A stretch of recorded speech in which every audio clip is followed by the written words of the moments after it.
Recently, I was talking about the narrow way, and a brother in Christ had a really good question. And this is something that we need to be thinking of when we think of narrow is the way, because it's not narrow is the way because you have to be perfect. That's not what narrow is the way means, So how wide is the gate? And this is in reference to Matthew 7:14. This is Jesus speaking. He says, enter through the narrow gate, for wide is the gate, and broad is the way that leads to destruction. And many enter through it, but small is the gate, and narrow is the way that leads to life, and only a few find it. Beware false prophets, they come to you in sheep's clothing, but inwardly they are ravenous wolves. And so the question here is, how wide is the narrow gate? And the answer is also from Jesus's own words.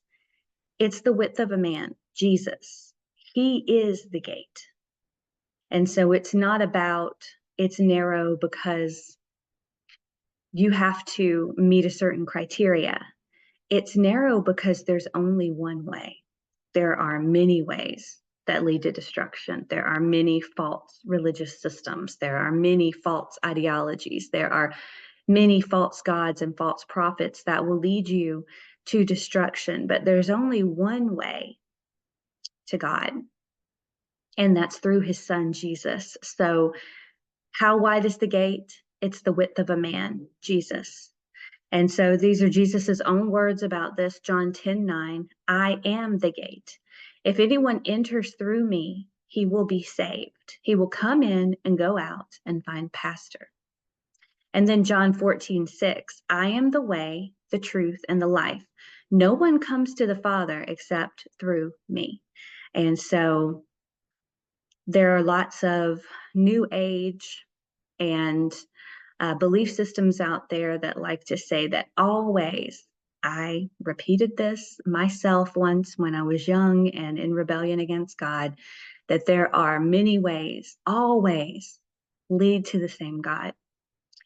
And really, that is true of the wide path. All ways lead to Satan, the God of this world. There's only one gate, there's only one way that leads to life, and that's through Jesus.